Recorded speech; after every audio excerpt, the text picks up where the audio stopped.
With no further ado, our first speaker, Batya Podos, has been telling stories for over 40 years across the U.S. and abroad. She is an ordained, how do I say that?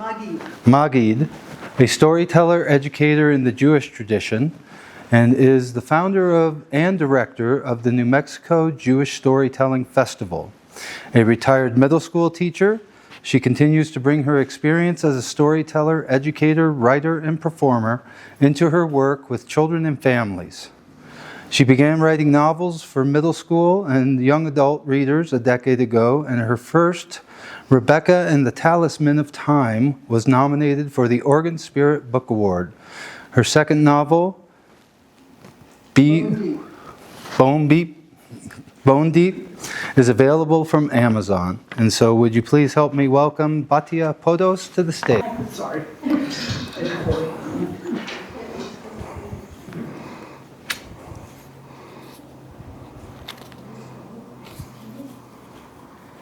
Hello, can you hear me?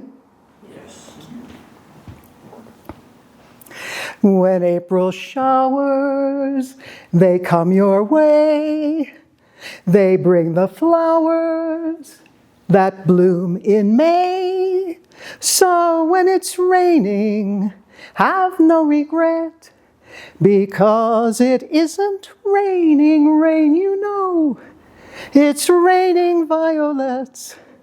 And should you see clouds upon the hill, you soon will see crowds of daffodils.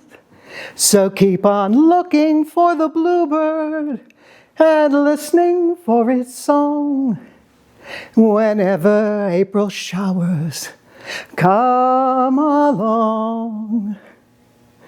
Now, those of you of a certain age will know this song. It was one of my mother's favorites, and she sang it all the time. My mother wanted to be a singer. As a first-generation Jewish immigrant girl, this was not on the table for her. And there were many things she wanted to do in her life that she never made happen. She wanted to go to college, but she left school at 16 to go to work and help support the family during the Depression. She wanted many, many, many children. I am the sole survivor. A 3-pack-a-day smoker, the cardiac pulmonary disease that she eventually got finally saw her on her way. And although her life was difficult in many, many ways, there was so much treasure that she didn't see, that she couldn't access. That's true for all of us. There's treasure all around and we don't see it, we don't access it. Maybe we dream about it. What if the treasure was gold? And what if we did dream about gold? That is what happened to Malka, an old woman without 2 pennies to rub together, without 2 crusts to make a sandwich. She lived in a tiny house all by herself, and one night she dreamed of treasure. She saw it so clearly. It was under a bridge. And the bridge led to the palace of the king. And there, in front of the bridge, was a guard. He had a blue uniform on with golden buttons and feathers in his hat. It was so real that when she woke up, it was hard to shake the dream. She lived in it for a little while that day, and eventually talked to herself, which she did often, and said, "Malka, it's a dream. Give it up." The next night, she dreamed it again. The same dream. There was the bridge. There was the bridge that led to the palace of the king. There was the guard in the blue uniform with the golden buttons and the feathers in his hat. And there, under the bridge, was treasure. That just made her angry. Why am I dreaming about treasure that I have no access to? This is cruel for an old woman. The third night, she dreamed the same dream. And there was the bridge, and there was the treasure, and there was the palace of the king, and there was the guard in his blue uniform with his golden buttons and the feathers in his hat. And this time she woke up and she said, Malka, it's an omen. 3 times you dream a dream. It's a true dream. You must go and find this treasure. Did I mention she was old? And her feet hurt? And this was back in the day, so there were no cars or trucks, and even if there had been, she couldn't afford one. She didn't have a carriage, she didn't have a cart and a mule. She didn't even have a donkey she could ride. So on her own 2 old feet, packing the tiniest bit of crumbs she could find in her house and a flask of water, Malka set out to find the treasure. It was slow, and it was hard. And the first night, she slept in a barn filled with dairy cows, and she smelled their sweet breaths, and she thought, when I get my treasure, I'm going to buy a cow. And the second night, she slept among the trees, and when she woke up, everything hurt.